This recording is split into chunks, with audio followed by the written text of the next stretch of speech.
Hey, what's going on, everybody? Wanted to take a minute here and jump on, do another video in light of it being National Correctional Employees Week.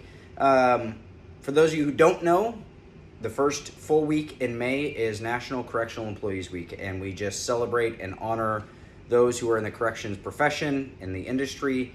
And so I just want to take some time and share some lighthearted stories and interactions I had while I was working in the corrections field. Because typically on the podcast it tends to be kind of darker, more heavy content. So I just want to share some of my more lighter, fun experiences. So I spent a lot of time in the first part of my career on Graveyard, many years on Graveyard, and as I was working Graveyard, like I learned. First of all, it was like my first time ever working in a job where I'd stay up all night. I'd never done that before. Like I'd done all-nighters, I had stayed up late, whatever, but nothing ever on a consistent routine basis of staying up. At the time I was working from midnight or 12 a.m. to 8 a.m. So it was a full night of staying awake into the morning, watching the sun come up every single day. So I spent a lot of time doing that. With that being said, Graveyard is what you make it. And this is my bit of encouragement to you guys who are working in the corrections industry, or if you're a first responder, if you're, nurse, firefighter, police officer, Graveyard shift is what you make it. And I will just tell you right now that Graveyard usually ended up being a pretty fun shift for me to work. Not because there wasn't a whole lot to do, but because the people that I got to work with were awesome. So I'm going to share a story. I got an opportunity when I first moved to OSP to work with this sergeant. He was, at the time, a pretty senior sergeant. He had like 15-ish, maybe 20 years in with the department. I'm not really quite sure. I don't really remember. We'll just call his name Sergeant Smith. And those of you who are still at the penitentiary probably know who I'm referring to as Sergeant Smith. But this sergeant had a routine and a pattern down, man. He had this shift down to a T. From the second he showed up to the second he left every morning, he had that whole 8 hours down to an exact routine and science of what he was going to do. Even so much so that, like, when I could tell within the first couple of minutes of me walking in the gate into the main part of the institution if he was working or not, because he would do little things that I would just pick up on that I would know that he was working or not. So Sergeant Smith, great dude. He was a field training officer, and when I first got to the penitentiary from Two Rivers, where I was working before, I didn't know anything about OSP. I had a week of like swing shift or something like that, and then went to Graveyard. So as I got onto Graveyard, I started working, and I'd never worked Graveyard at the pen. I worked Graveyard a handful of times on overtime at Two Rivers, so I'd never really worked it all night. So I start my job, start working there, and this is a testament to mentorship. And Sergeant Smith was a wonderful testament to the importance of mentorship and having good, solid field training officers. So for those of you who are field training officers, man, take that job seriously, because you are shaping your up and coming staff. You are shaping the people who are going to replace you or who you're going to work side by side with. So take that job seriously. And I know a lot of you do.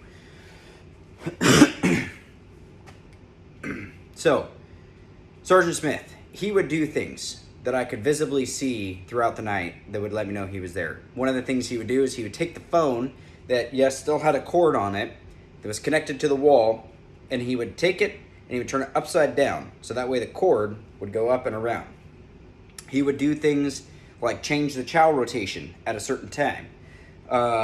He would do things like walk through the control floor area, which is where all the units kind of connect in one area, at a certain time. He would walk outside at a certain time and kind of stroll out to kind of like the yard area at a certain time. So he would do things at certain times, but he was like clockwork, and he had that routine and that pattern down. one of the things that I thoroughly enjoyed about Sergeant Smith was the fact that he was very quiet. He was always calm, man. Dude, being who I am, he always tried. I always tried to get a rise out of him, to get him going, to get him, flustered. And to my avail, I could literally never get this guy to have a change in his face. Like he might laugh at something, but dude, no matter how much I tried, he would always be the same. But he really took me under his wing when I came from Two Rivers, and I don't know if it was intentional or unintentional or just the way he was, but I always had a special connection with him. And Sergeant Smith was always great because he was able to say things to me that other people couldn't say, where I wouldn't get offended, and I would be able to see logic behind it. And he really kind of shaped how I was from one institution and shaped me to be the person that I became later on in my correctional career. I just remember as a young officer, and then when I promoted to corporal, seeing him, I wanted to be a sergeant like him. I wanted to be like Sergeant Smith. I wanted to be calm, cool, collected. I wanted people to see me as a resource, because I definitely saw him as a resource, because when I needed to ask a question to somebody, I would go to Sergeant Smith. I would go to Sergeant Smith and say, hey, I'm wondering this, I'm wondering that. I had this experience. What do I do with it? And it was questions that if I would have gone anywhere else, probably would have felt dumb asking. And he was more than willing to take the time to look at me and say, well, no, here's the answer, or here's what I would do with it, or here's what I would say, or here's the direction I would go. And so I'm just very, very appreciative of that. So I always enjoyed working with him. If somehow you see this, Sergeant Smith, you know who you are.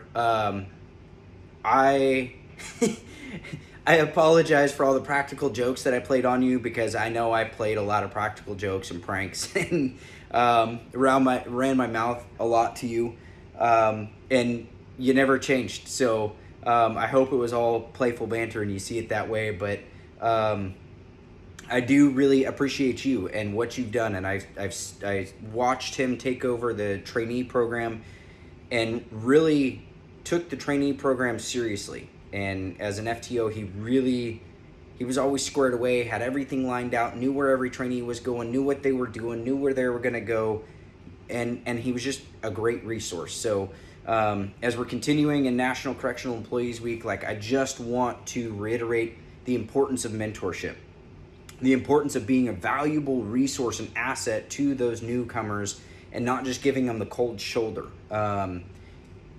I was never pushed away from people, but definitely as the new guy, you're always kind of in a proving ground. But I never felt like that with Sergeant Smith. Sergeant Smith always took the time to ensure that I was comfortable, that I knew what I was doing, that I could handle whatever situation I was in. He would let me handle it, whatever was going on. And if he needed to step in, would step in. Or if he needed to maybe direct and tweak the direction I was going, he would do that. So yeah, just wanted to share that story with you guys. Those of you who are field training officers, I just want to highlight you guys. Thank you so much for what you do. You take on a lot of extra responsibilities. You take on a lot of extra paperwork. You take on a lot of extra tasks and projects. And it's a lot to take on new trainees and show them how to do the job, and to train and mold and mentor new trainees, especially if you have guys like me that are very stubborn-willed and thick-headed and try to make practical jokes out of everything. But I thank you guys for what you do. I thank you to you FTOs who take the time to really make the trainee program run well and run smooth. So I hope you guys have a good week. I hope you're taking care of yourselves and enjoying this week. Thank you again from all of us who are not in the industry. anymore or that have never been in the industry of corrections, thank you for your sacrifice. Thank you guys for what you do. Hope you guys have a great week, and we'll see you next time.